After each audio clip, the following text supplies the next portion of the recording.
20 years in the military, in the Air Force. Pioneered his own church in Goldsboro, North Carolina. Not only that, but he's been on several church boards. He has me and my brother-in-law, every now and then we'll be talking, and it comes up, man, what should we do? And it always says, well, what would Mike do? You guys have somebody like that? You have like David had Samuel? You guys have somebody in your life like that where you go, well, what would they do? And you get your wisdom from that person. Mike Poole has been that person in my life. He's taught me a lot about family. He's taught me. Guys, it is my honor to be able to introduce to you one of the strongest men that I've ever met in my life. Give it up for Big Mike Poole.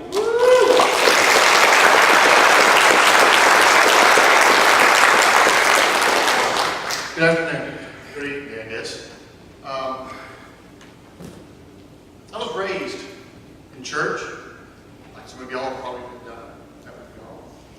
I don't remember the first time I went to church. My earliest memories of church in the 60s, and I don't know why we made these things, but it was in children's church, those orange push-ups. Remember those things? They're about as nasty, tasty as they come. We love those kids. Accepted Christ as my personal Lord and Savior in 1968. I was really a big sinner at 8 years old. You know, I was running the streets at night, I guess. What does an 8-year-old do? Goes home, plays with his dog, goes to bed. You know, but I saw a need in my life. I saw that I was lost. I saw that without Jesus, eternal life is not going to be mine. At 8 years old. And like most young kids, as a parent, whenever you take your children to the beach and you begin to walk, the first time they see the water, they see the sand and they're playing. You know, as a parent, we're walking along and keeping an eye on our children, but our children run ahead of us. They run to the side. They run behind us. But somewhere along the way, they get back in line. And that's the way I was with God. There are times that I would run ahead of Him and wonder, hey, God, come on, catch up. And then I'd just get preoccupied doing something else. And God would pass on by me. The next thing He'd go, hey, Mike, come on, catch up. Okay, and I'd run and get back beside Him again. I had dreams in my life. I had things that I wanted to do. Baseball was a passion of mine growing up. Our family is an athletic family. They played baseball. We didn't have a football program. We were just a small area.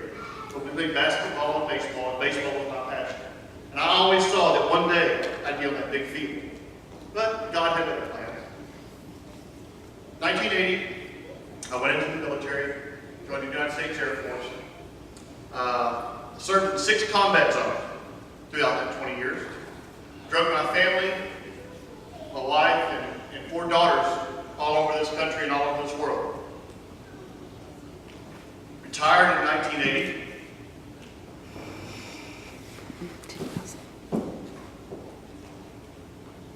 Had an opportunity to go to work for a company in Raleigh, North Carolina called Electronic Data Systems. They don't exist anymore. They were bought out by Hewlett Packard. And when I got hired, I thought, well, this is really good. You know, I've got hired and I'm still active duty military. I've still got 2 months of military pay. Not much, but it's military pay. I got 2 months of military pay. Plus I'm going to be working a civilian job. Man, this is great. I'm double dipping. I can't believe this. After I'm there for 2 weeks, my manager comes to me and says, Mike, I need you to take over the team. The guy that's the current team lead is moving on to another team. And that's why we brought you on board, is from your past experience in the military, is to be the team leader for this group. So what we did is we supported the United States Post Office in their server support and their desktop computer. So, and also their point of sale system. So when you go to the local post office here and they ring up the whatever you're buying, stamps or whatever, well, when that stuff broke, when it would break, they'd call me. And we would tell them what they need to do over the phone, or we would actually send someone on site to fix it. I'm there 2 weeks. I'm running this team now that does the support. I've got roughly 100 technicians that are working underneath me. says, this team is only going to grow and get bigger. What we need you to do is build a knowledge base for our group, so we can bring people off the street and they can learn how to do this real easy. And in the technical world, we call that monkey see, monkey do work. I said, okay. So me and a couple other guys, I got guys on my team who were knowledgeable. We built this knowledge base so people could use it to, if they got a problem, they could just look and find the answer. We got it developed. 2 years later, they laid us all off. Moved the business to Winchester, Kentucky, and hired a bunch of people to do what we see, we do. I was like, really good. I built a knowledge base, worked myself out of a job. God, what are you doing? What's going on in my life? Now I'm without a job. I'm in North Carolina. My family's a long way away. And I don't have a place to go to work. God, what are you doing? What are you doing? What I want you to get out of what I'm saying here is there are places in your life when you just have to trust God. You may not know what's going on. You may not understand what's going on in your life, but you have to trust God. Your life may be totally messed up. You may not have a relationship with God. You say, I don't understand how things are going so bad. But when you get things right with God, this is one thing I can promise you, is that God loves you. God cares for you. No matter what, He loves you. And He cares. And He only wants what's best for you. What you may think is a good idea may not really be a good idea. As I go on to explain. I went to work for IBM.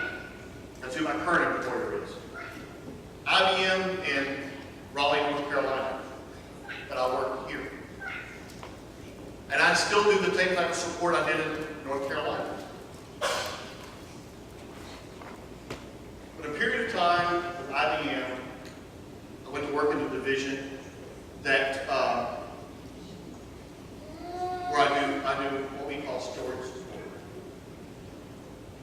And all it is just another form of computers. But God put me in a place where I don't have to be in the office to do my job. My mom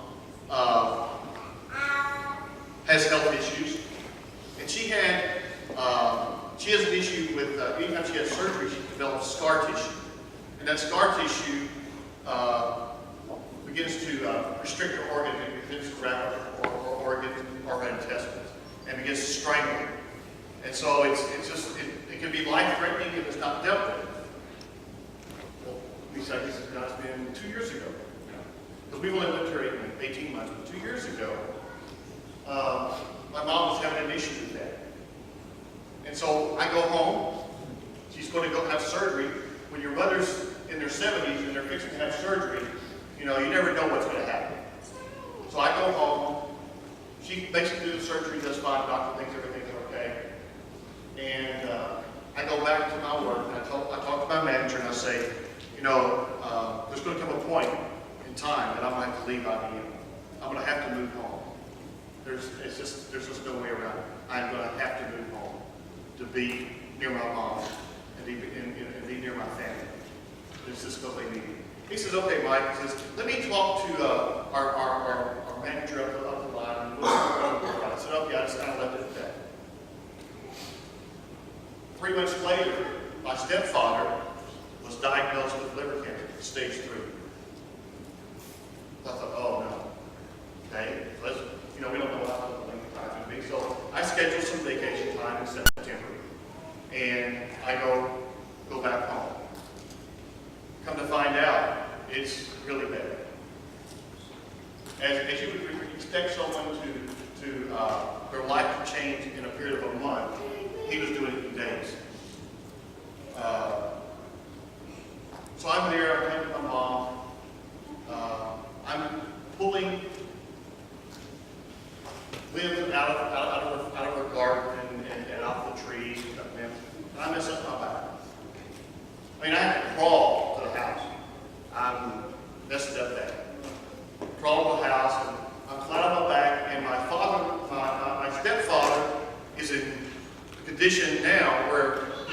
You have to help him out of bed. You have to help him just do normal bodily functions. You have to help him. He cannot function by himself. But I can't help him. So it falls to his brothers and sisters to come into the house and help take care of her brother. My mom has to go into the hospital for emergency surgery because of a blockage she has, because of the scar tissue. 1 week later, my stepfather passes away. My mom is still in the hospital. You say, God, what are you doing? What is going on? Why? I mean, when it rains, it pours. And that's the way I felt in my life. And my mom's life. When it rains, it pours. God has got, it's just, I don't understand, God. What are you doing?